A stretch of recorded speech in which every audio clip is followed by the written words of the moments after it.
And I'm thinking to myself, wow, it's been a long day, like a shockingly long day. And I look at the clock and it's just barely 7 p.m. It's one of those days where I think like time stopped at some point and I only just now caught up because I'm pretty sure it was noon for like 3 or 4 weeks. What a crazy, busy, wild day. Now I do have an announcement. I do have something that I want to make. I want to make one small note here. So tonight we're not so much sponsored as I do have a link for you. So if you want to support the podcast, the streams, and all that, and you're looking for one way to do it that isn't Patreon, because maybe you're not down for Patreon and you don't want to deal with PayPal and all that stuff, try this. John helps you write better. Captivate.fm/support. John helps you write better. Captivate. CAPTIVATE.fm/support. SUPPORT. It is one exact way for you to hook up and support everything without going through the hassle of Patreon, who is staunchly anti-sex worker, staunchly anti-union, and not always the best people to deal with when it comes to problems and issues and things. Consider supporting through Captivate.fm. That said, now that I've gone on at length about my long-ass day, I think it's time to get started. Shall we? Let's answer some questions tonight. Here we go. All right. Just remember what I've taught you.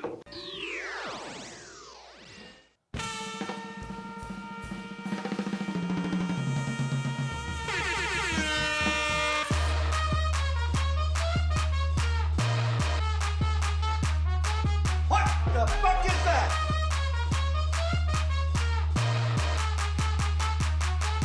Hey, yo.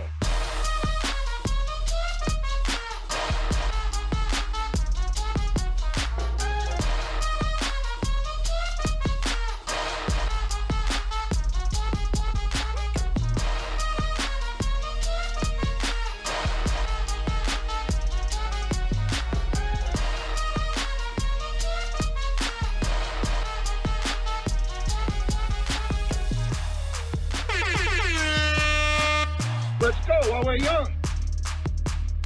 All right, so here we are. Hello, everybody. Hi, how are you? I hope you're doing well. It is a fine and wonderful Wednesday evening, or I guess Thursday morning for some people. I don't know how time zones work. I'm not a timeologist, but all the same, I hope wherever you are, whenever you are, you're doing well, because maybe you're not hearing this live. If you are watching or listening to this live, hello, Twitch and YouTube chat. It's so nice to see you. Thanks for being here. Everybody good? We all got enough water, got enough tea, comfy. We got the good clothes on, had a nice day. I'm John. This is the Writers Chat. If you have no idea what this is a Q&A where I'm about to answer a ton of questions from writers, just like you, who ask all different kinds of things about writing and editing and publishing, and it's my pleasure to do so. But first, we have an intro to do. Ladies and gentlemen, guys, gals, non-binary pals, friends, writers, makers, doers, dreamers, pantsers, plotters, enthusiasts, lap sitters, nacho cheese lovers, whipped cream lovers, anybody who can appreciate like a good sundae randomly. I mean the dessert, not the day. People who always remember to run the dishes before they go to bed.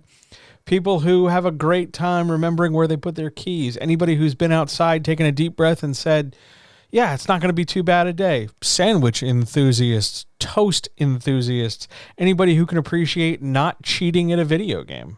Anybody who can appreciate cheating at a video game, because come on, how many times are you going to lose all in a row?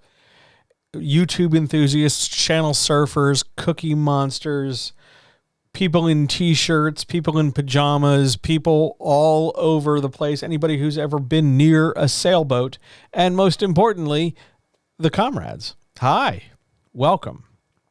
We've got some interesting questions tonight. They're really sort of focused on not necessarily specifically writing. So if you're listening to this or watching this and you've got writing questions, fire away in whatever chat you've got in front of you, be it YouTube and Twitch. Ooh, here we go. Here we go.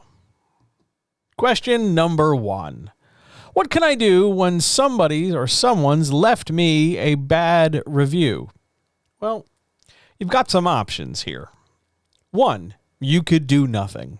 That's always an option. You could just nod your head, move on, carry on with your day, like it's no big thing. You could, if that doesn't sound appealing to you because that seems very passive, you could get very angry. You could get absolutely heated. You could get so angry you decide to reply to that person's review and demand they explain themselves, because how dare they not like this thing you worked very hard at making?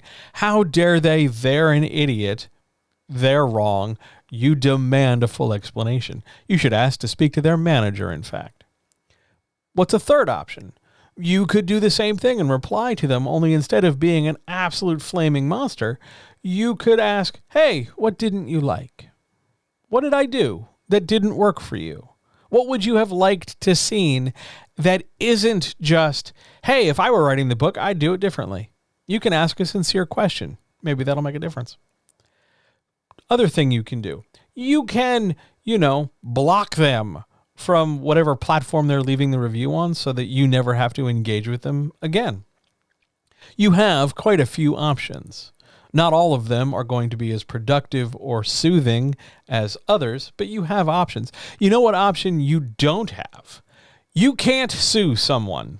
You cannot sue them for damaging your brand because they left a bad review. That's the kind of weird policing shit that scams do. Have you ever noticed that there's all these different people offering big expensive multi-$1,000 things, but when you go Google them, there's never anybody complaining about them. There's only ever their own pages of their own testimonials. You ever notice that? That's because a lot of people are very averse to a bad review, and they take it not as a review of this thing they made, but a review of who they are as a person. So clearly a bad review of my book, which may in fact, be warranted if your book is not great, suddenly turns into a bad review as you as a human. And that is just something that a lot of writers cannot tolerate because they refuse to make the distinction that they are not the things they make. However, you don't have to engage with bad reviews. If they're just, blanket reviews that are, oh, this sucks, I don't like it, or get your politics out of my whatever your thing is. You don't have to do anything about that. That's essentially noise. If it were more critical, if it were about, oh, well, what this really would benefit from is an editor, or, I can't believe the last 2 chapters rushed everything. Yeah, then maybe there's something you can extrude from that, something you can extract from that and do something with. But by and large, if it's just, people crabbing to crab, oh my God, this sucks, I don't like it, you don't have to do anything. Some people, the pearl clutcher scold kind of people, will tell you that you just can't let that sit because that'll damage your SEO.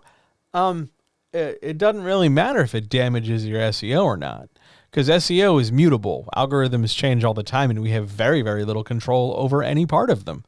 And in fact, the illusion of control is what helps the algorithm stay the algorithm.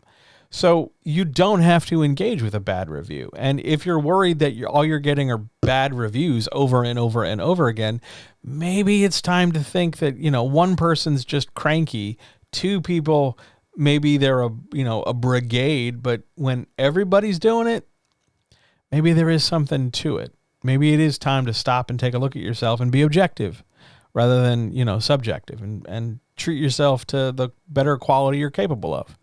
Those are the things you can do with bad reviews. Most of the time, though, they're not always worth your time because the internet prizes and praises negativity and toxicity because positivity is scary. On to question 2. How am I supposed to market my book if all I have are bad reviews?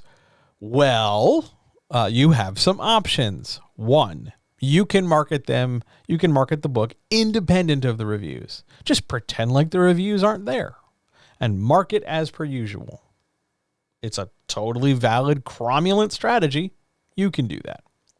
You can spin the bad reviews to be, an advantage. Like, come see the book that 53 people only gave 2 stars. Something like that, where you're actively calling attention to the fact that it's so bad and you are now challenging someone else to join the badness. Now, the downside there is that you have to be willing with understanding that people don't like your stuff. For a lot of people, that can be real difficult. But maybe it's just not any good.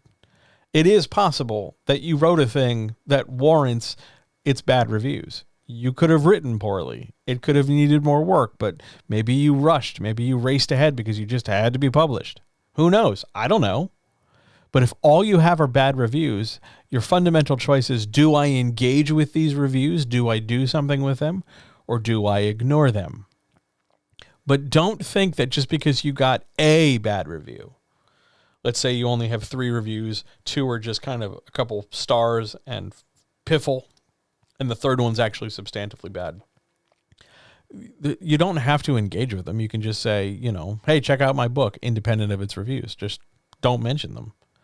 You don't have to constantly throw yourself upon the rocks. Oh my God, I have bad reviews and you have to hear about it. You don't. You market your book however the hell you want. If you want help doing that, if you want to maybe not get bad reviews next time, if there's going to be a next time, ask for help. I'd be more than happy to help you. But you have to ask for help in order to get help. It doesn't work any other way. But you can market your book independent of bad reviews or leverage the bad reviews into something you can use. Pretty straightforward. Question 3. How can I encourage people to leave good reviews? Well, guess what?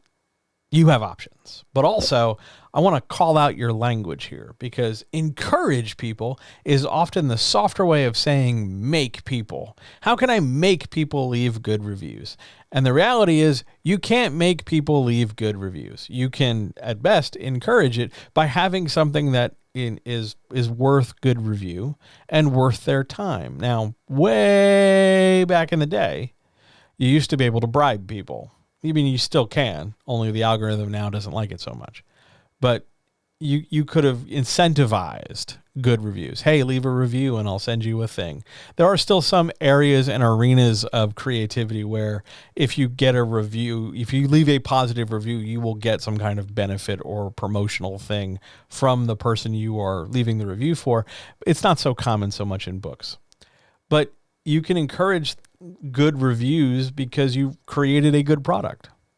If that seems very abstract, if that seems very nebulous, if that challenges your estimation of self-esteem and the value of your work, if you're uncomfortable letting yourself be good enough to write a thing that creates good reviews, and you would just rather live in that nebulous space of, I don't know if I'm good enoughness, well, what else you can do is just ask nicely. Hey, did you read my book? Did you like it? Would you mind leaving a review? Here's the link to leave a review. And leave it at that. You don't need to micromanage. You don't need to constantly poke with a stick. You can just say it, set it, forget it. Simple. I can't guarantee that people will leave reviews. A lot of people see reviews as an unnecessary, complicated hurdle. And a lot of people have an idea that a review needs to be some kind of academic treatise or something. It doesn't. It just needs to convey to other people how they should purchase the book or not. But you can encourage that by asking nicely, just like you can encourage getting help by asking for help. But you can't guarantee that you will only get good reviews. That's just not how life works. I wish it was. I really do, because I'd probably be a lot happier in my life. But all the same, you wouldn't really understand a good review until you've seen some bad ones. So you got to take them both. Encourage by asking is my advice. On we go. Are there any questions from anybody in chat? Hello, chat people. It's good to see you. I hope you're doing well. I'm going to do the cup date in a second. Hang on. All right, cup date. Tonight we are rocking some Turkish tea. It was part of a multi-pack. It's the last of the multi-pack. It's really heavy, really heavy. I don't think I'm going to drink maybe more than one glass of it because, I'm going to vibrate into another dimension if I keep drinking this. This stuff's potent. But it is good. It is very good, and it is smooth. Two of things of which I enjoy in my tea for sure. Any questions, though, about anything, about reviews, about writing, editing? Nothing? Otherwise, we're going to keep going. On we go. Question number 4. What's the best way to give your supporting cast more page time without stealing focus from the main characters? Now, I hate to tell you this. I am like 99% certain I have answered this question a number of times, and it gets asked in a couple different ways. I'm not mad. It's fine. I'll answer it again. Don't worry. But this question seems to come up quite a bit, maybe to the point where we should have some kind of extended conversation about balance and load. Balance and load are two narrative terms to describe the amount of time and space you spend on stuff. Balance is the idea that you're going to spend an appropriate amount of space on a thing relative to its value to the story. Small little details take up less space than big major things, and it all sort of balances out in the end. Load is the idea of how much attention you spend on a thing. So high load, big deal. Low load, little deal. And balancing all those loads is part of the writing and creating process. If you're worried that your supporting cast, however many characters is it, whether it's one sidekick or 10 people or, a bunch of dwarves or who knows what, whatever size your supporting cast, you want to make sure that what you're giving them is appropriately sized for their load in the story. You would not want to say, take the main plot and invest it and give it solely to the supporting characters who aren't really the reason why we're following everything. They're just sort of there. You don't want to intentionally pull that focus by force. Your supporting cast has a job to do in the story. They're there to support the main characters doing whatever the main characters are doing. And maybe the supporting cast is there to assist that. Maybe the supporting cast is there to be like a counterbalance to it. Main characters are doing A, we'll jump over here and do B with the supporting cast. Maybe they're there for levity. Maybe they're there for cannon fodder because we're writing a slasher and we're just going to mow out like 10 or 15 bodies by the time we get to page 200. Who knows? I don't know. But the point is you stick to the utility that the supporting cast serves. Now, your question here is, how do I give them more page time? Here's that balance and load issue. If you are giving them more page time, period, you can make a case that you are stealing focus from the main characters because you're spending more time and space talking about non-main characters. Now, that's not always a problem if we're following like a B plot, or we've detoured the story and we're in a flashback or something, or we've stepped away from the main narrative and the main pacing of the narrative. Like that's okay. It's not the end of the world to do that. Don't do it all the time, but certainly it's not the end of the world when it happens. But the minute you start dedicating page space and page time, you're taking focus to some degree, be it intentional or otherwise. That does not mean you shouldn't focus on them. There's no magic number, right? There's no magic specific formula that's going to be universally applied, not by genre, not by story size, not by number of characters, nothing like that. What you have to do is figure out, here's my supporting cast, however big they are. What is every one of these members of the supporting cast doing? How long does it take them to do it? How big a deal is it that they do it? Are they just showing up for like 2 scenes, saying a few things and dipping out? Or are they going to be around for 10 chapters, half the book, the whole book? Are they the love interest? Are they the parent or the spouse or something? And we're going to see them but never really fully fleshed out outside the frame of the main character. How are we going to contextualize this supporting cast? What are they here to do? Do this on an individual basis. Because if you're able to make a blanket statement and go, the entire supporting cast is all here to do one thing, my question to you is going to be, why is the supporting cast so big? If everybody's doing the same thing, does it really take, 5 people to accomplish one goal? Make sure your supporting cast has something to do. and then have them do it. Don't neglect that. Don't forget the part where characters actually have to do stuff. Just have them do things, and it will work out in the end. There will always be a discrepancy, an imbalance. You're never going to have exactly 35,000 words of this and 35,000 words of that. Don't try and get it to zero out. Don't try to get it to balance. Just tell the story, and you'll naturally favor the main characters over time. And if the supporting cast gets shafted a little bit, then they get shafted a little bit. But don't think that there's supposed to be this quota of supporting cast time and everything else has to kind of be budgeted around it, because it does not work that way. But if you're going to give them more time, focus on their utility, focus on what they're here to do, and make sure that the story makes it possible for them to do it. Beyond that, I can't say without more specific, concrete examples. Like if you were to tell me, hey, here's what my supporting cast is doing, here's what my main character is doing, like give me something crunchy and I can walk you through the specifics. But in the abstract, you just want to focus on the utility so that you have a reason to talk about them at all, is what I'm trying to get out of my face when I say that. Good question, though. On we go. Question number 5. When do I know when it's time to start marketing? Or put it more simply, when should I start marketing? I'm going to play with the definition of the word marketing here, because there's always some amount of marketing you can do, but not all kinds of marketing at different stages are the same. The marketing you do when the book is published and available for sale is different than the marketing you do when you are just talking to your friends about the idea. But it all counts as marketing. Marketing is a really big umbrella. Don't pigeonhole it down to just, I'm going to tweet about my book link. It's more than that. But let's walk through the stages and steps.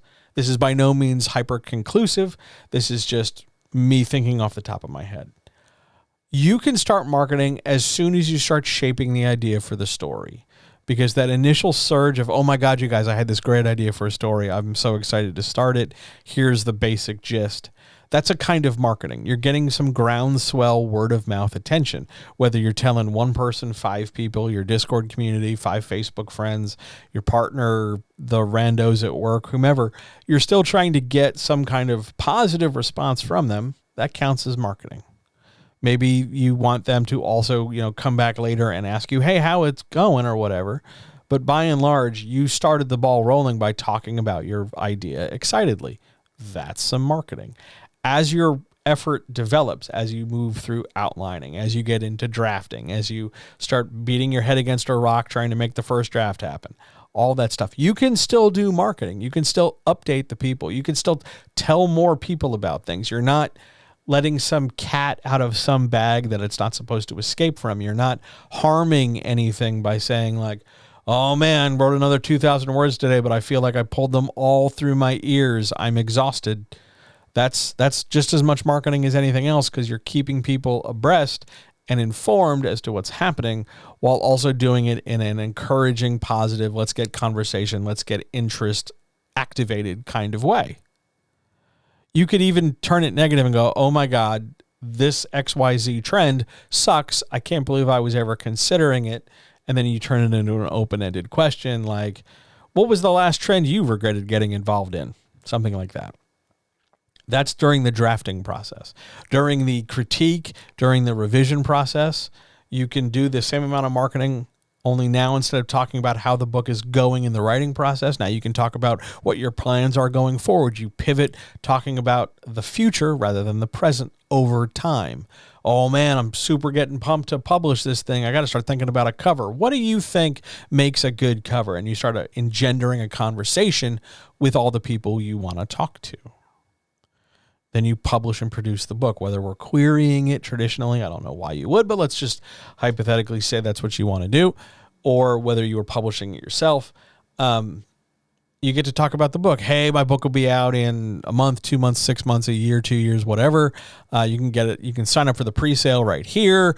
You can get on follow me on this, follow me on that, whatever. Here are my socials, et cetera, et cetera. Now that marketing, once the book has been produced to some degree, now that marketing sort of encompasses all the things we think about when we think about product marketing.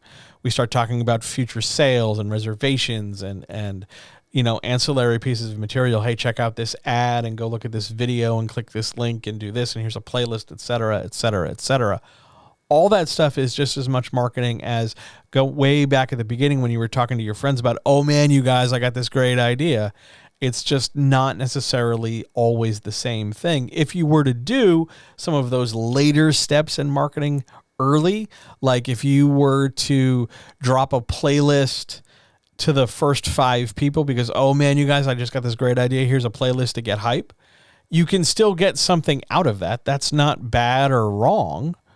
It's just that the later you do some things, you might see more success than if you hold them back and do them earlier. And it really isn't universal. It's not like, oh, you're X number of days in, then drop that playlist.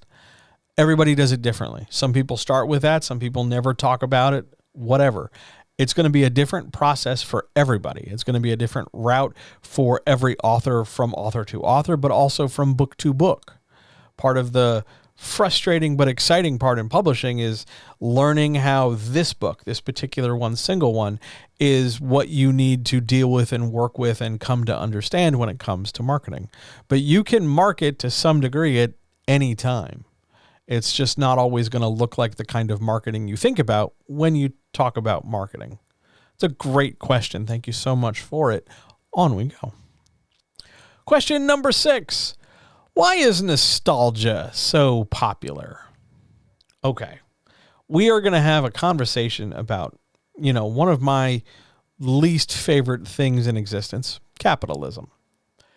Nostalgia is popular because capitalism makes it easy. Because nostalgia brings with it, no matter what it is, whether we're talking about, oh my God, I love that character from this book, or I love this piece of property, let's bring it back, or I love this old song, or whatever. I like this ice cream flavor. Nostalgia brings with it a certain level of emotion, and nostalgia is marketed to leverage that emotion. Hey, remember how you felt 20 years ago when this thing happened? Yep. Well, now you can get it again. And they're counting on the fact that they can sort of magic up the past feeling to feel just as fresh and equal as it does or as it did 20 years ago. Like, remember how you felt on this date when you were 15? Well, you can do it again. Hoping that, the association you had on this particular day when you were 15 is a positive one, and hoping that it's something that you would like to feel again in place of whatever it is you're feeling. Nostalgia is popular because it's bringing emotional baggage with it. It doesn't require new production. I don't need to do a lot to cash in on nostalgia compared on producing a brand new thing where you don't have a frame of reference. I can, softball a media property with a character that we've rebooted or something, and I can do less work because some of that gap, some of that softness or whatever you want to call it is buoyed by, hey, you remember this character. I don't need to explain so much. I don't need to go into great detail. I can just cash in on the coattails of your previous relationship with this character. And for a lot of people, that's good enough. Hey, we're getting one more go around with these characters. Hey, we're telling this story again, and it's just good to have it back because it may or may not evoke some amount of emotion like it did before. It's cheap. It's real cheap. It's way cheaper and faster to bring up something that's already been brought up as opposed to developing something brand new. It's slightly less vulnerable that way. And it carries an inborn audience. Oh, you liked that thing from years ago? Well, come on back because we're doing more. Okay, that's different than trying to build an audience from zero. That's different than trying to grow from the bottom and see where you can get. It's also intellectually and creatively lazy And capitalism loves that kind of laziness because it expedites the process of making sales.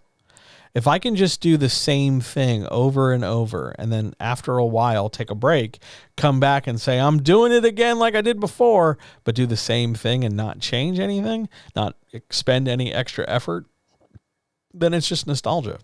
Would you like some examples? Remember a couple years back when there were all those surges on like the re-released old game consoles that you could just, plug into your computer or your TV. Hey, look, it's the NES. Hey, look, it's the Super Nintendo. They're back. Or remember when they release, like every couple summers, they re-release Ecto Cooler. Or more recently, they talk about different TV shows that they're rebooting. Like, hey, we're going to do, Frasier again. Hey, we're going to, finally do a Star Trek The Next Generation, old generation in season 3 of Picard. We're just going to keep trotting out the same tired ideas rather than push something new. And even when we push something new, it's still going to be so deeply steeped in nostalgia, because here's the other factor. Nostalgia is safe.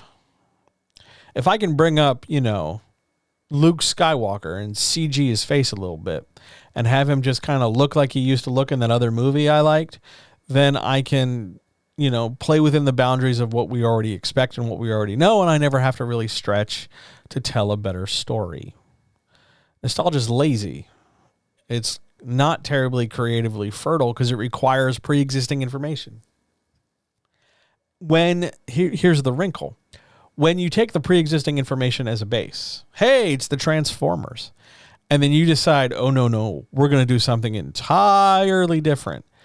The disconnect between nostalgia and new product can be so utterly jarring that the nostalgia loses its luster, and all of a sudden it's, oh my God, what are you doing? You're ruining this thing from the past. And just so we're clear, you're not actually ruining the thing from the past because that's insulated and isolated by your memories and a moment in time. Like, hey, you were 8. We're not saying that what happened when you were 8 is less cool now. We're just saying that going in this direction with this thing sucks. But nostalgia doesn't make that distinction. Nostalgia just wants engagement. Nostalgia just wants action. So whatever emotions they can leverage, whatever nefarious bullshit, lazy ass tricks capitalism has to do in order to get you remembering how you felt so they can repeat it again and hopefully get the same experience twice, capitalism's going to do all that. That's their bread and butter. That's what they're into. Nostalgia is popular because it's a lot easier to call back and repeat than it is to trust someone or take a risk on someone and go forward. That said, there is a time and a place for nostalgia. But to make that the forefront, to make that the big banner marquee thing you're doing, I think that's to the detriment of everything else. Because after a while, it becomes absurd. We stop making new things and we just get busy talking about the same 15 things before. I'm in my aging process, I don't know how to say this. As I get older, I'm reminded more and more of something that Vanilla Ice said, that the mid to late 90s were the last real time for pop culture, because everything thereafter from about 2000 onward is some kind of reinterpretation or repetition of something that already was. And I laughed it off at the time because, it's Vanilla Ice. He's a contractor now. He's just casually making a remark on social media somewhere. Maybe it was Instagram, I guess. I don't know. But whatever. He's just, a guy who's out of the spotlight, back in the spotlight again. But now as I sit here and I watch different shows get rebooted for streaming services, and as I watch new property get, kicked to the curb because it was too new and didn't immediately get the numbers or the audience underneath it because it was so new. And when I see more and more giant mega corporations lean on nostalgia for everything rather than promote new people, create diversity, create opportunity, let's go back to the well again and again and again. Or when I look at it outside of media and I'm like, hey, we're still doing oil and gas. Like, we're cooking the planet. What's up? It's all nostalgia. It's all that kind of detrimental growth framed as eager, excited opportunity. I don't like it. I miss the 90s. I would do it all differently over again if I was able to retain my wisdom from now. But I also like now. I have my shit together. It's different. But nostalgia is popular because it's easy and cheap. There's your short answer. On we go.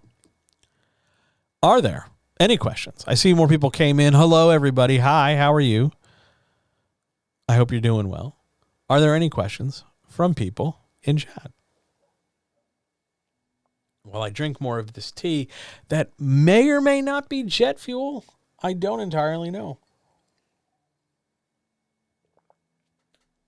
It's not bad, but oh man, I should have diluted this with some ice cubes. Oh well. Questions, anyone? Else we'll just keep moving. Plowing right along. Rocking and rolling. Onward? Onward. Question 7. If I don't want my book to sound like other books in my genre, what's the point in reading other books while I'm writing? I see your question. I will get your question next. Let's answer the genre question first, then we'll do the question in chat because it's more complicated and I'm going to end up talking with my hands. What's the point in reading other books while I'm writing? What else are you going to do when you're not writing? I understand there's this idea that gets kicked around, particularly in new writer spaces or anxious writer spaces, that what you read influences you and you don't want to be unduly influenced, not out of like some plagiaristic need, but out of some idea that you'll write a thing, you'll read a book, you'll be so influenced by it that content or that frame or that idea or that something seeps its way into your work so that later down the road when you go to get it published or whatever, all of a sudden somebody's going to be like, oh, this book's really familiar and really similar to that book, and somehow you've ruined everything. First of all, you haven't ruined anything. That's just ridiculous. 2, most people are worried about step 35 when they're on step 2. Step 35 is like, how do we get this book out the door? Step 2 is, hey, I guess I should write this book down. The point in reading other books is to see how other people use the same tools you do. You know, painters don't avoid color just because they are in the middle of painting. You go and engage with the world. Yes, it's going to influence you. No, it's not bad that it influences you. Just be influenced by it and then go do your own thing. Have enough courage, have enough vulnerability to do your own thing while you're reading. Read a book. Oh my God, I like this book. You know, don't necessarily, I like this book, so I'm going to take some part of it and put it in my stuff, because some of that will naturally osmose, tone, voice, atmosphere, turns of phrase, that kind of thing. But it's never framed like that. It's always framed of, oh my God, if you read a book, if you read something, somebody's going to steal it.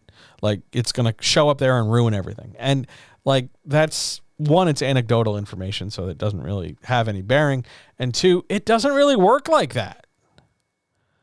The point in reading is to gather more tools to make your writing better in some way, shape, or form. Now, it's true, you don't want your book to sound so much like other books in your genre that it seems like it's just cloned. But at the same time, a little bit of that sound is inescapable. You know, if you're writing, let's say, science fiction, chances are you're going to have some science fiction in your science fiction, just like everybody else. But it's the specifics that are going to differentiate you that matters. I want to answer this question in chat. I'm going to put it up on the screen. What are some red flags to look for in agent contracts? Now, I want to point out I don't have my Matlock graphic loaded, but I am not a lawyer. So, grain of salt on this, but here we go. Some red flags to look for. 1, you'd never want to sign your rights away forever and always, everywhere in the universe, in perpetuity. Any kind of phrasing in a contract that suggests an undefined future amount of time, you don't want to go anywhere near. because who knows if you'll ever get your rights or your material back.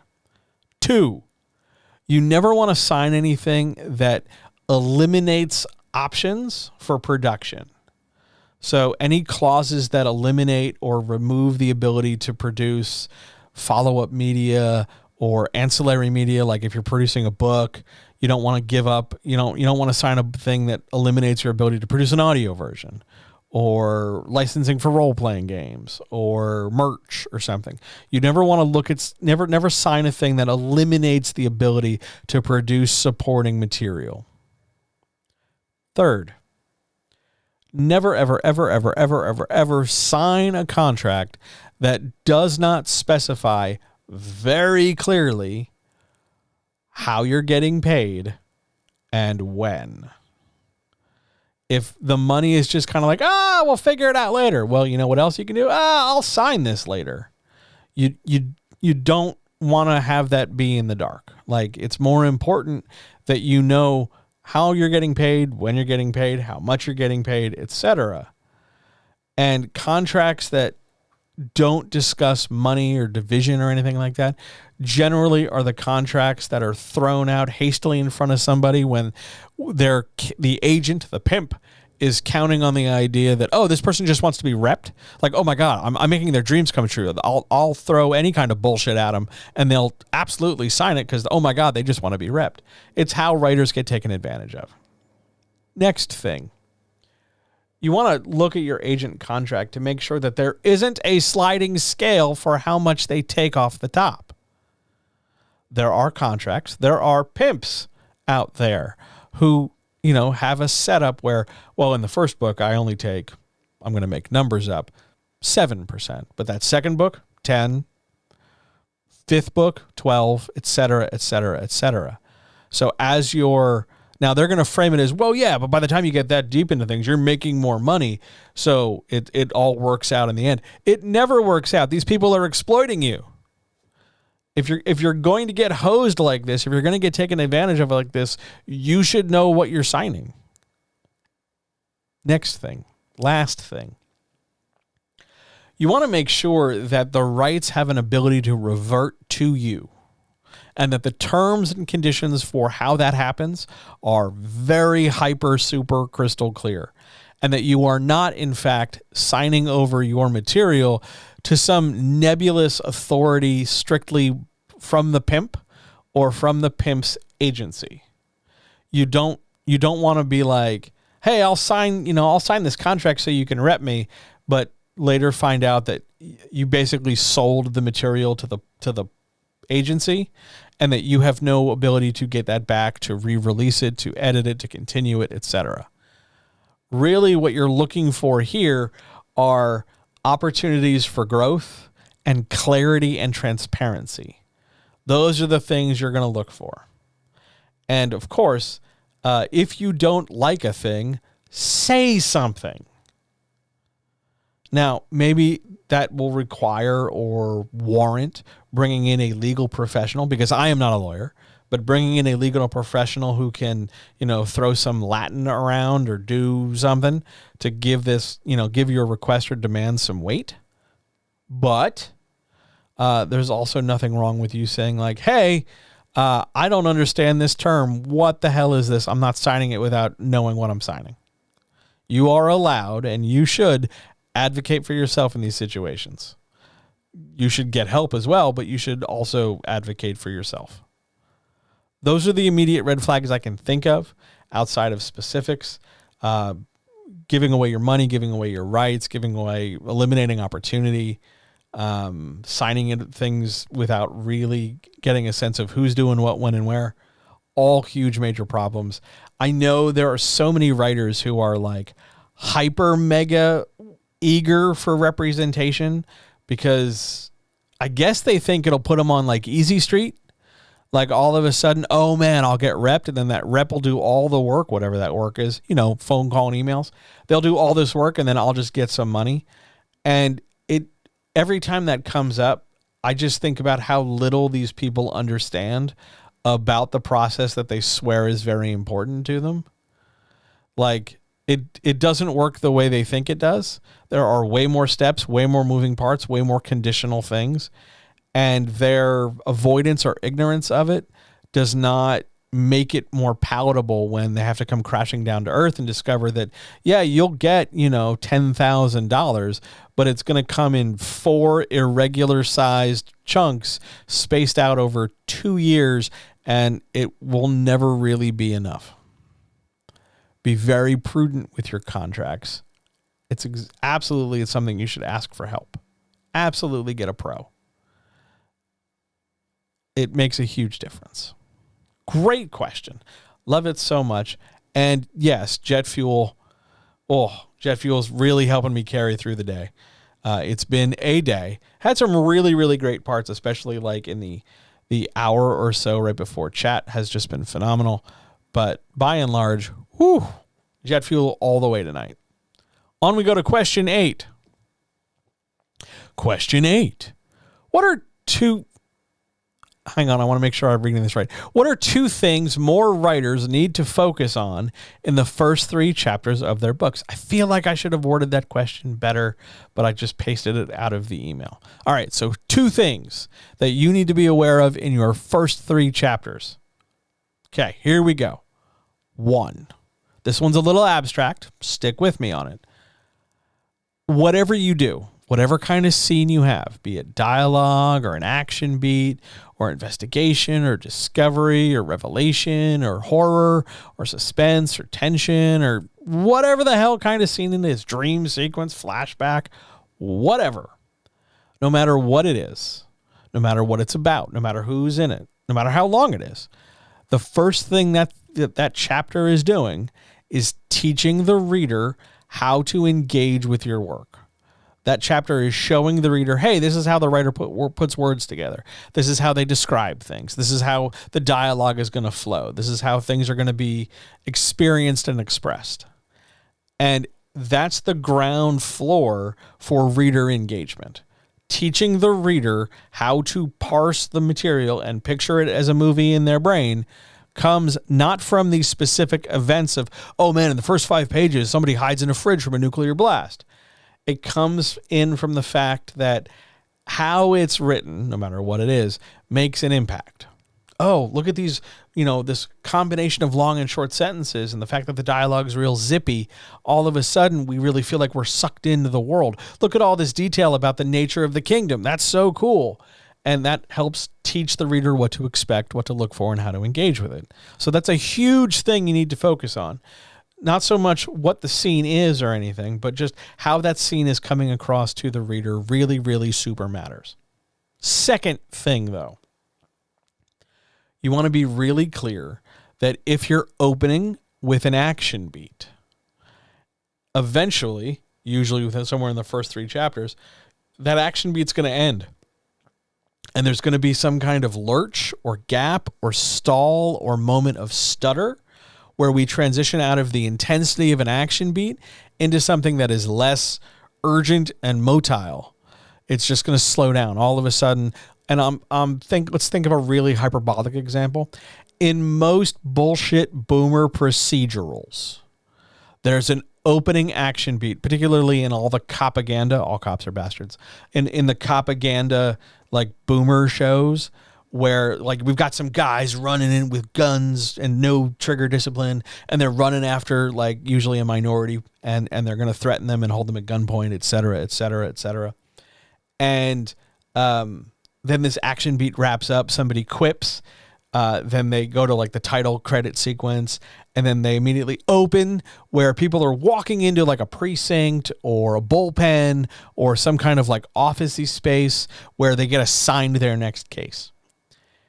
That big lurch of the action, oh my God, we're running, we're chasing, we're going to shoot a guy, we're going to do this, we're going to do that, sets the tone for how we can engage with the story. And it sets, until we are corrected otherwise, sets the expectation and intention that this is the level the show's going to be at the entire fucking time. That's a lot.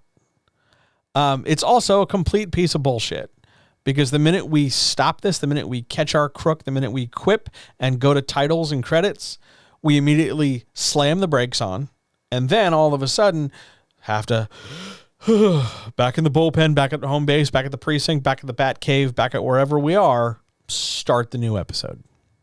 That lurch, that gap, that stall is hugely unsettling because a lot of people really, really fumble it by making the action beat way more intense than it needs to be under the idea of it has to be intense because I'm desperate to engage my reader because I don't trust them or myself to do a good job. Followed by the absolute opposite of how active that was by slowly building up the plot because you also didn't want to rush. You also don't want to run right into things. We want to take our time and build. And it's the best of both worlds and you're going to end up with neither. So focus on how you're coming across, how you're communicating, whatever the hell it is you're communicating. That's item number 1. And item number 2, be very mindful of your pacing. I'm not saying this to make you overthink literally everything. I'm saying that if you're starting off real whiz bang, big explosions, Michael Bay style, and then all of a sudden we have this very tepid, quiet exposition scene, be prepared for the reader to have to kind of adjust their expectations as you downshift pacing and intensity. I'm not saying it's bad or wrong. I'm just saying it's real easy to mess it up, and it's going to be difficult to get it back on track once you do. The solution for this is to ramp down more gradually. Plan out a better opening so that we're not just hitting big, boom right up front and then doing nothing. Boom, and then diminish over time and then ramp up, or better tangle your opening. Like, we don't always have to go to quip, credits, opening intro. Why can't we just quip while we're in the middle of the big explosion and then find a way to bring our plot in while the action beat is barely resolved?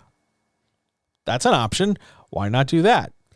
Those are 2 more things to focus on. Those are 2 more things to think about. No matter what it is you're writing, no matter the genre, whether it's action, whether it's romance, whether it's sci-fi, whatever. 2 more things to focus on. On we go. Question 9. How much feedback from beta readers is too much feedback? Well, too much feedback is feedback you'll never be able to parse. Too much feedback is feedback you are overwhelmed to the point of paralysis over. Now, maybe that has to do with the fact that you have too many beta readers. If you have, I'm going to make large numbers up for the sake of the example. If you have, let's say, a dozen beta readers, they're probably giving you a dozen different things. And presumably they're going to give you more than one comment. So it's, if 12 beta readers give you 12 comments each, that's 144 pieces of feedback.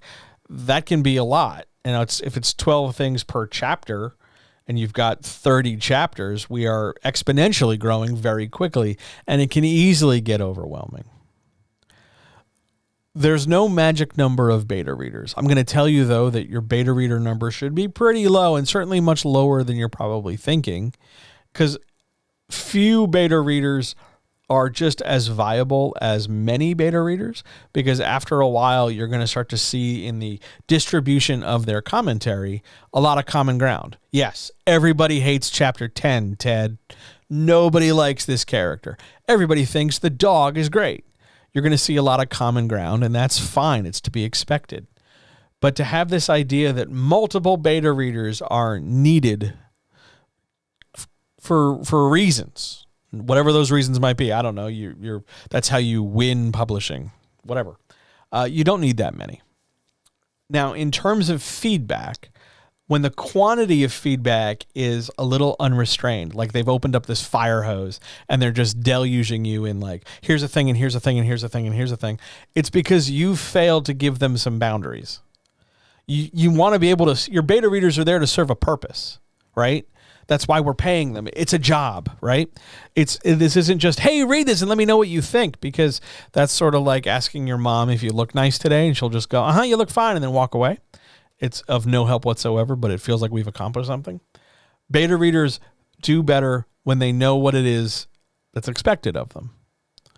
So this is why we use things like a Google form, like a questionnaire, like a PDF, like a simple walkthrough. Tell me about X, Y, and Z. Here are very specific things I want to know about. What do you think about the theme? What did you think about the character? What about this plot twist? Whatever it is, you've got specific questions so that you can get specific answers. Remember, Beta readers are not editors.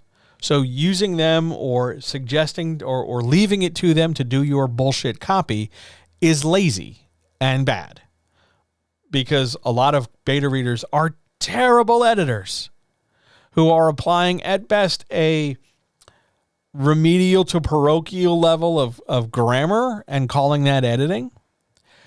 But they're also completely ignoring the nuance and further development of story. They're not here to clean up your mess. That's what editors are for. That's what coaches can do. That's like an actual other person you can engage with.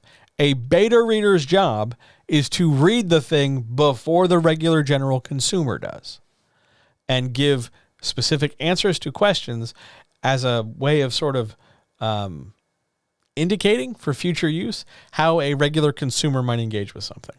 They're the test field. They're beta testing your book. That's all. So when the amount of feedback is unrestrained, disorganized, and overwhelming, you've got too much. If you're in that position where you just have so much and who knows what the hell to do with it, take the whole list of it, as much of it as you can, whether that's the whole thing or not. Take as much as you can tolerate. Look for common ground. How many people said they didn't like this thing? How many people said they liked that thing? And start sorting it out, not by the number of like, oh my God, I have 8 more people to deal with. Fuck them. Let that go. Work with what you can. If you're that inundated by stuff, it's going to be okay. Because at the end of the day, beta reader feedback is not beta reader requirement. It's still opinion. It's still something you can choose to engage with to whatever degree. If you're inundated, start small. You don't have to make every change. You don't have to make every change everybody says. You don't have to try and explain to the beta readers what the hell you were trying to do unless you've like grossly missed the mark. But by and large, it's just opinion. And you can take it or leave it. But if you're overwhelmed, it's because you need more boundaries and structure. And I swear to you, doing that will make a future beta reading experience much, much easier, as will treating them fairly and effectively like a job, because it is. But that's a different issue for a different day. Great question. On we go. Are there any questions from anybody in chat?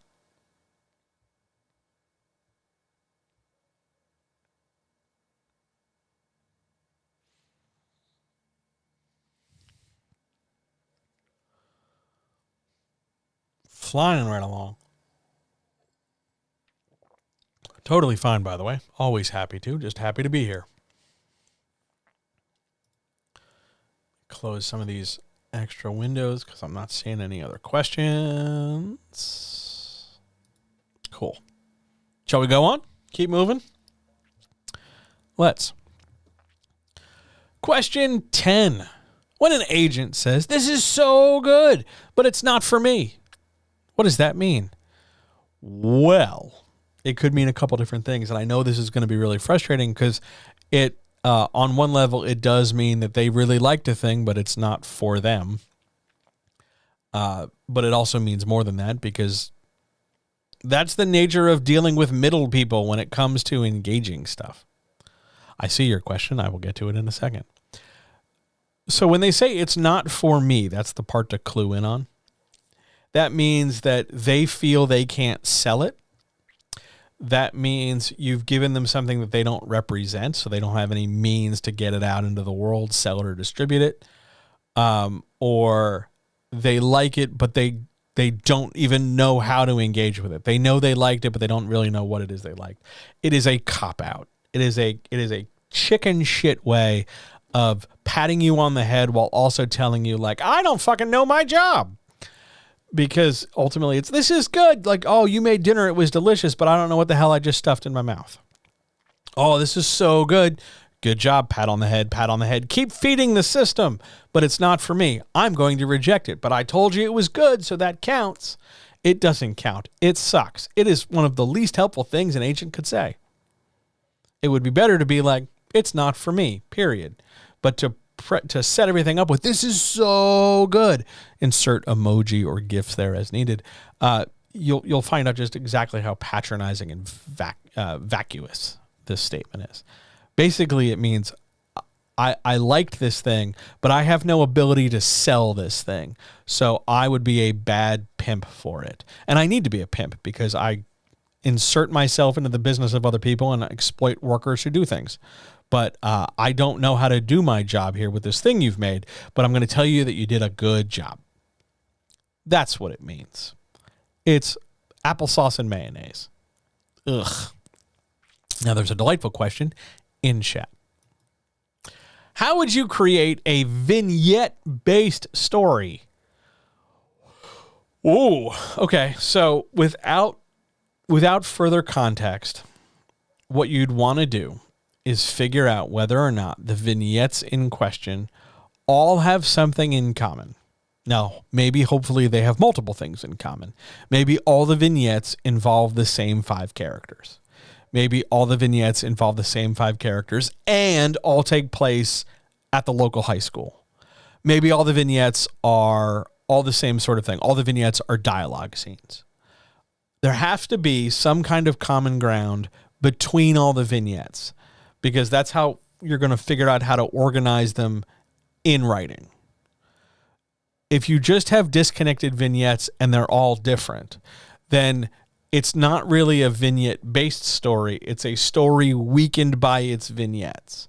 To be specifically vignette-oriented, you're going to want to make sure that there is enough distinction between vignettes while also enough similarity between vignettes so that you can move from one thing to the next and there's still a common ground.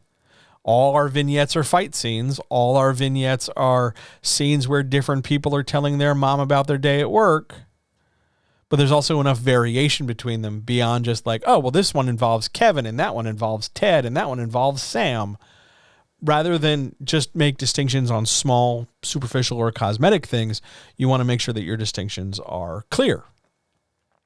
But generally, a vignette-based story has enough common ground between all its pieces that a reader can get a sense of how it is to be assembled or how it is to be parsed. Like an epistolary story, that's a story written with letters and transmissions back and forth. That is arguably a vignette-based story because each letter, written by a different person for a different function, encapsulates some little detail that otherwise would come out in exposition. And you do that by creating a framework for the vignette. Here's our vignette, whatever it is. What kind of thing is it? What kind of scene is it? Who's in it? What are we doing here? Do we have any vignettes like this? So this is vignette A. How are vignettes B and C similar to it? Or maybe it's Q, or maybe it's D, or maybe it's F, or maybe it's Z. Who knows? But you find your common ground and then attach things together.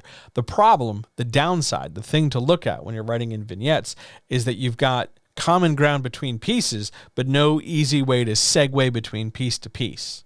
This is a common problem in anthologies, where all of a sudden we just have to figure out where to stick this author with their short piece, and it's good and it's what we wanted, but compared to the 2 other things to its left and right, it feels very out of place.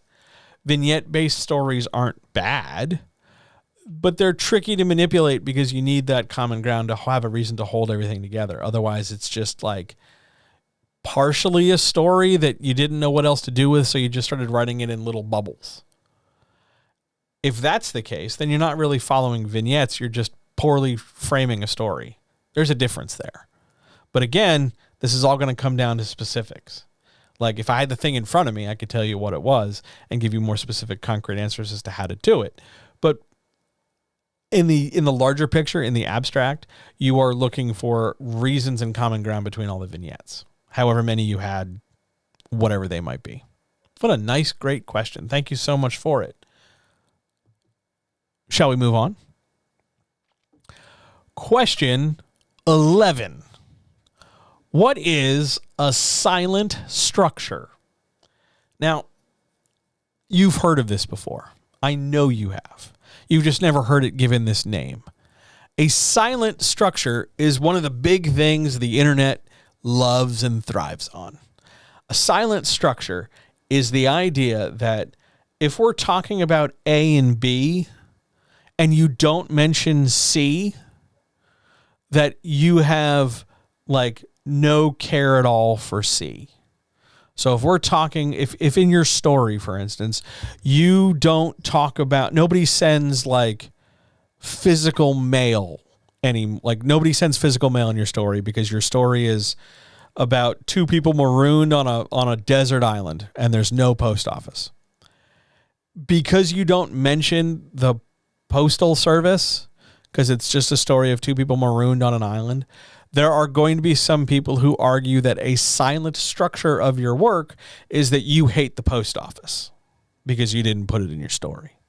Or in broader, more common ground terms, if your story doesn't have a romance subplot, as a lot of stories don't, but if your story doesn't have a romance subplot, you, the author, and or you in your manuscript must hate romance and attraction between people. There's no basis for this. There's no reason to think that. But the absence of a thing, for some people, the absence of a thing becomes a certainty of an opinion. Oh, you didn't talk about guns, so guns must not exist in your story. You didn't talk about dogs. There must be no dogs in your world. No, it just didn't come up because that's not what the story's about. A silent structure is a very internet phenomenon that the absence of a thing becomes a certainty. Well, you didn't talk about this marginalized group, so you must hate them. No, I just wasn't talking about that thing. That doesn't mean I hate them. Just, I didn't talk about them because I wasn't talking about them. Example here with me writing. You know, I'm answering questions, but I'm not answering questions about physical book manufacture because nobody's asked any questions about physical book manufacture. So that must mean that I don't know anything about physical book manufacture. That's the silent structure implied by the content of what I'm saying. It doesn't work that way. I'm shrugging like you're going to hear my shrug in audio, but silent structures are a gross misunderstanding of how things work. Just because a story is lacking something does not mean the author nor the manuscript has a staunch opinion about it. For instance, there are no airplanes in Dracula. Does that mean that Bram Stoker hated airplanes? No. It's that the airplane doesn't exist or didn't exist at the time he wrote the story, and it just didn't occur to him to write it. Or if we're going to use a more modern example so that we have a full breadth of things to talk about, let's suppose you are writing a romance novel and no one sends each other a text message in a modern day romance novel. It is entirely possible because let's say that people are always interacting in person. There's no reason to text them. Maybe they're two mountaineers who are trapped in a blizzard in a small cabin and they get to know each other and then, I don't know, do romance naked things. There's no reason to text them. There's no reason to bring up your phone and you know, share some emoji because that's not what your story's about. Silent structure is a complaint or a slightly less than well-intentioned statement people make when they're trying to call attention to something, but they don't necessarily know a more tactful way to do it. Because let's say you're omitting like your story, I don't know, you're writing science fiction and you don't have any bisexual people in your story. Just because you don't. Everybody is heteronormative because that's just the story you're writing.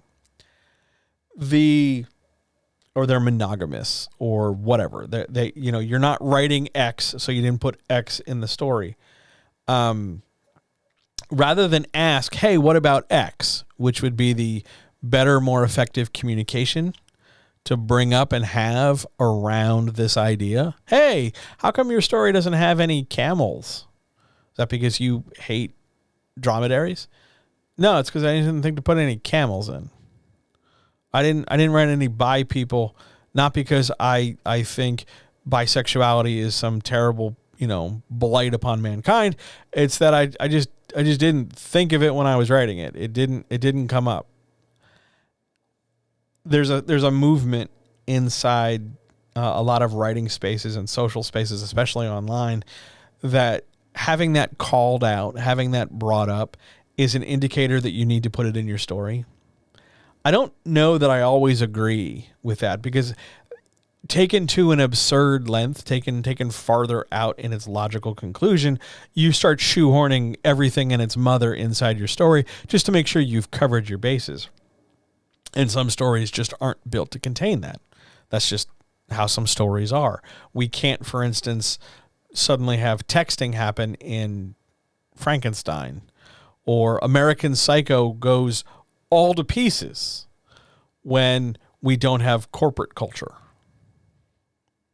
It just, some things don't work in some spaces. But silent structure is this idea that a lack of something becomes evidence of something else, when more often than not, it's just simple lack of inclusion rather than a staunch, hardcore, stalwart statement. That's a silent structure.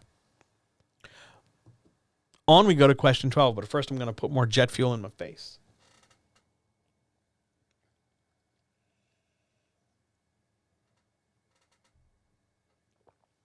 Have you ever worked with a writer who should have started over, but instead kept pushing ahead with a bad book? Yep. Oh, yeah. Absolutely. Frequently. It is not uncommon to have a writer very stubborn about their work because they've really locked into the sunk cost fallacy. This idea that I've spent so much time and I've put so much effort into this thing that I know I can fix this. I know I can make this work, and that starting over means I've wasted my time, or that I'm admitting some kind of grand defeat. So I'm just going to keep moving ahead with a thing that's effectively not working, but I'm determined to somehow make it work. I see this a lot. It is frustrating because you're not wasting time. I know you're thinking about it in terms of, well, I'm trying to get this book published. And that's true. You always are. But what we're talking about is not this book in the abstract. It's this iteration of the book, this particular draft. And you have to know when the draft isn't going anywhere. The idea is sound. No one's attacking the idea fundamentally. But how you've written it this time, we're done. I'm not saying you need to give up. I'm not saying you need to throw your keyboard out. I'm not saying you need to never write another word. I'm saying that this particular thing, in this particular way, isn't helping. And trying to force it, trying to make it fit, trying to make it do this thing, or worse, doubling down. Doubling down and like sticking to it to prove somebody wrong, me, doubters, haters, whomever. No good comes from that. Understand this. Learn this early, and it will reward you later frequently. When there's a problem with a draft, if it's a narrative problem, if it's a structural problem, if it's a conceptual problem, the problem is with the manuscript. The problem is with how you've written whatever you've written. The problem is not with you as a writer. It is not with you as a creative.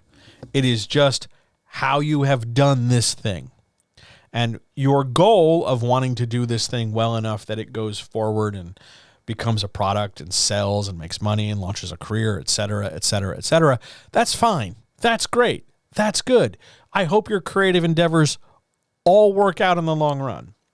But along the way, along that process, you are going to run into situations, times, and spaces where how you've done a thing just isn't working. We've tried 100 million versions of a thing. We haven't found the one that really clicks yet. We'll keep trying. Learning that lesson, learning that persistence, rather than identifying with failure and saying one failure is like one failure too many. Identifying that it's about the growth. Identifying that learning or mastering the idea that It's about evolving forward. Means you're never wasting your time. It's not about, oh man, I got to do this right in the fewest number of times, like I'm on Name That Tune, and the faster I do it, the faster I get my reward. It's about, how can I do this to the best of my ability?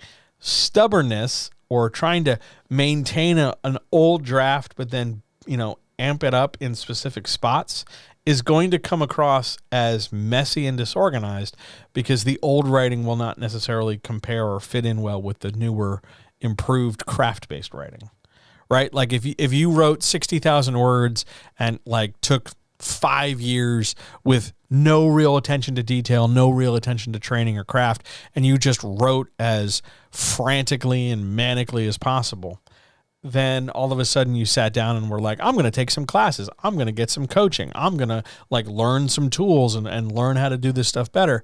And then you go write and continue. You're going to notice a difference between the new stuff and the old stuff. And if you just try to shoehorn it in, it's really going to stand out.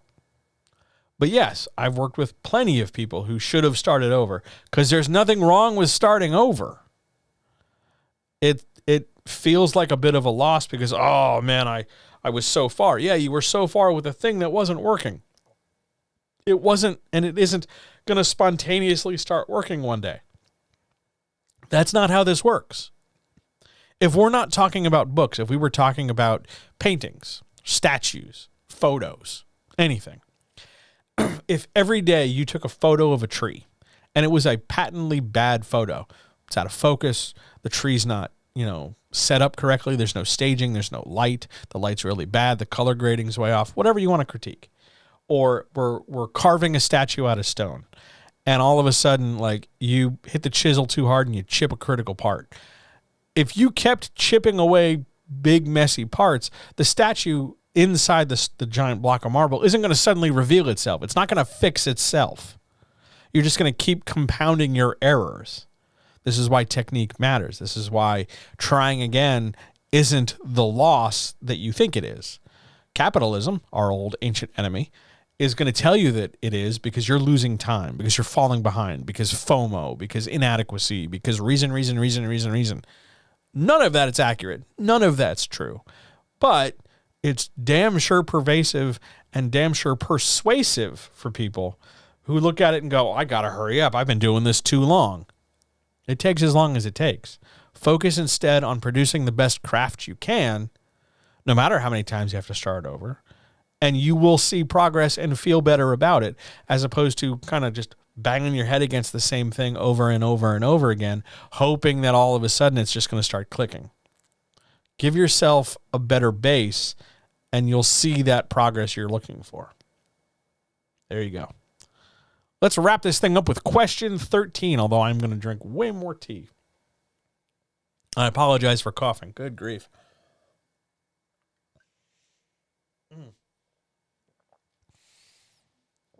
Question 13. I get 2 hours a week to write. How can I make the best use of my time? Okay. I've talked a lot in a lot of spaces about different ways to schedule. And I'm not going to argue, because the rest of this question asks me not to argue the idea that you probably have more than 2 hours, because there are some people who just don't, because of everything ranging from chronic illness to mental health to time to commute to whatever. 2 hours is the complete amount of flexible time they have. Fine, let's work with it. It doesn't matter if the 2 hours are on the same day. It doesn't matter if they're, a day apart. It doesn't matter if it's Sunday and Thursday, whatever. You get 2 hours.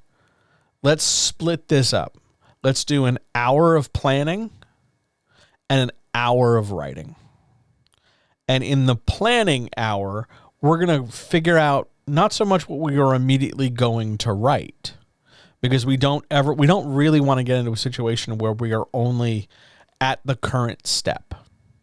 Okay, I'm going to plan my opening and then write my opening and then plan my next thing and write my next thing. We want to get away from that, because you'll make progress, but you'll make less progress than you think.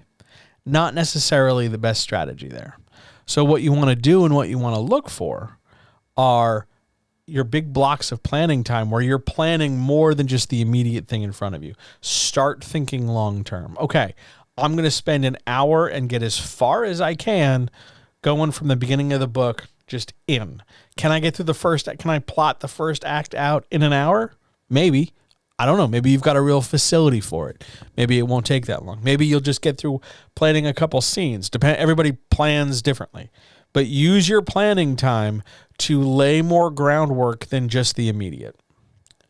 There's one of your hours. The second hour, write something. Anything.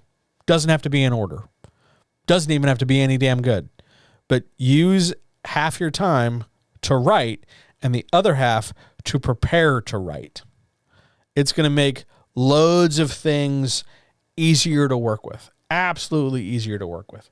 Now, that said, if, the planning stage doesn't take a whole hour, like let's say you know what you want to write and you've got it roughly outlined, so maybe your planning stage is like 5 to 10 minutes. You just read your outline real quick, get a good handle on stuff. Don't wait 45 to 55 minutes before your next hour starts. Go jump straight to the writing. It's completely okay to do that. That's absolutely fine. But if you've only got 2 hours and we have so much to do, split it in half. Half is going to be a lot easier to manage because it's easy to watch a clock for than saying, okay, you have 15 minutes for this, 15 minutes for that, 6 minutes for this, 9 minutes for that. Focus instead on bigger blocks of time and then just do that thing. When you have a small window in which to operate, your discipline comes at a premium. So turn your damn phone off. Close all those other tabs. I know. It's all cliche at this point, but if you don't, you are losing the little time that you have to distractions that you probably don't want to get involved in. 2 hours, at least an hour of that should be writing. Whether it's drafting, whether it's finishing, whether it's whatevering, that's fine. 2 hours, half or more should be writing time. Even if it's not the same day, even if it is the same day, use your time effectively and constructively, no matter how much you have. Rather than, let's do 2 hours this week, all planning, 2 hours next week, all writing. Partner it up so that you're always doing something. You'll get it done to the best of your ability. You'll be fine. It's a great question.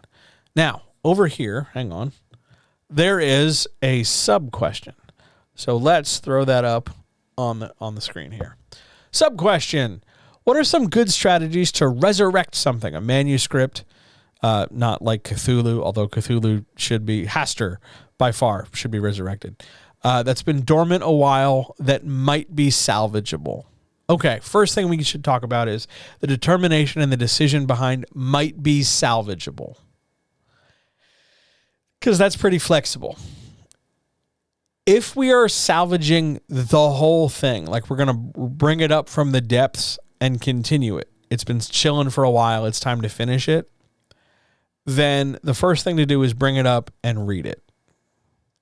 See what you agree with, see what you don't agree with, see what needs to be finished, see where you left off. You're not trying to recapture that feeling you had however long ago when it was an active project. Don't chase that. Let that part go. It's not going to be what you think it is. Instead, relative to where you are right now, knowing what you know, doing what you do, where would you end this, assuming we're talking about ending? If it's salvageable in pieces, I like this, I like that, I don't like this, I don't like that, the best thing you can do is gut the manuscript. Copy and paste the pieces you like, as disjointed as they might be, verbatim into a new file. I like this line. I like this character. I like this intro. I like this paragraph. All the pieces. And it's going to come like it's been spewed out of a wood chipper. It's going to be all over the place. I know. And that might be scary, frustrating, overwhelming, upsetting, whatever. But the idea is we are trying to salvage as much as we can that we think has the most viability going forward. And it's going to come down not to like objective things like marketability or something. It's going to come down to, I like this. I'm going to try and keep it. So gut it for parts. Pull out all the stuff you like and all the stuff you don't. Once you're done, once you've gotten everything out of the manuscript and it's time to move forward, let the old one go. Go let it back down to the depths. Go drop it back into a file folder, wherever. But we're now only working with the salvaged parts. Try and then reconstruct or build for the first time a new order, a new outline, a new plan, and treat the salvaged material not as the foundation for this new thing you're building, but as different pieces you can incorporate within the new construction. You're making a brand new manuscript. Yes, it's really helpful that you're saving chapter 17, but what was chapter 17 in the old draft might not be chapter 17 in the new draft. Maybe that new maybe chapter 17 suddenly becomes chapter 1. You can still honor it, you can still use it, but you're no longer moored down to the old manuscript at all because it's gone. We let it go. We let it sink back down to the depths with Leonardo DiCaprio because allegedly there was no room for him on the door table thing. There totally was. She's just cranky. The point I'm trying to make is it doesn't matter how long it's been dormant.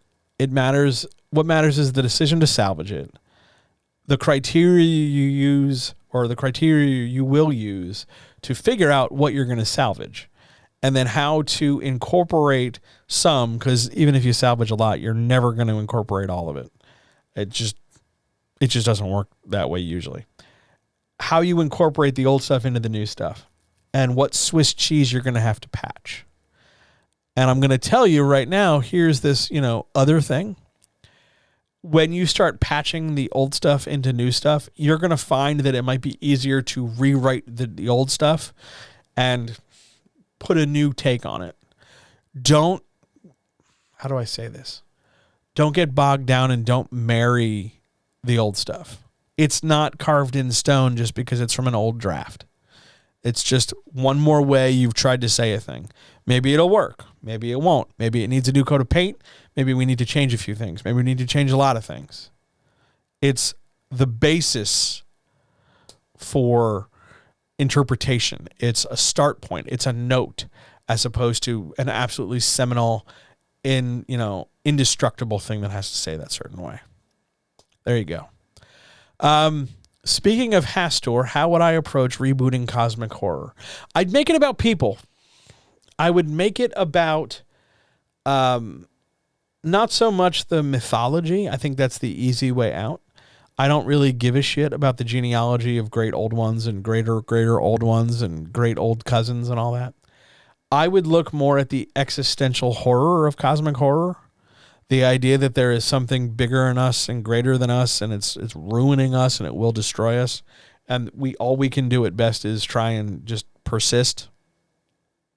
I'd frame Cosmic Horror as existential horror. I'd frame it not as this magic, hyper, oh my God, we're turning into fish people. That's nice. But for me, Cosmic Horror is at its most poignant and potent when the characters aren't necessarily consigned to their worst fate, but when the horror of their reality becomes apparent to them, realizing that, yes, they can find this ancient grimoire and it will absolutely lead to unfathomable power and riches, but it also means that the magic they're casting will require them to sacrifice some part of themselves. And ultimately, in order to fix their mistake when they realize it's too late, they end up having to kill themselves or murder all the plants in the house or something. I would reframe Cosmic Horror as existential with people because that's the more relatable element. Nobody really gives a shit about the giant tentacle thing coming out of the ocean, the big giant kaiju. That's nice and it's marketable, but the horror of Cosmic Horror is in the human interaction around it. That's how I'd reboot it. That way you're not dealing with the baked-in racism, the baked-in sexism, the baked-in homophobia, and it can be addressed in more representative ways because it's about people and their bullshit as opposed to big giant monsters and their bullshit. Great question. Are there anything else? Any other questions? Any other issues? Anything? Otherwise, we shall get out of here.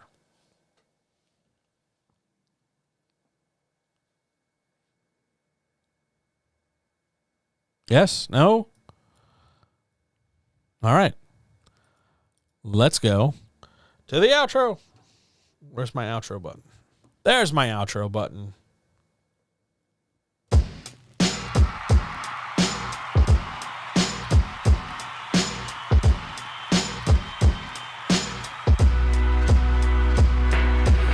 I want to thank each and every single person for being here. I want to thank you for all your questions, all your comments, all your little notes. Thanks so much for checking everything out. This really was a good one.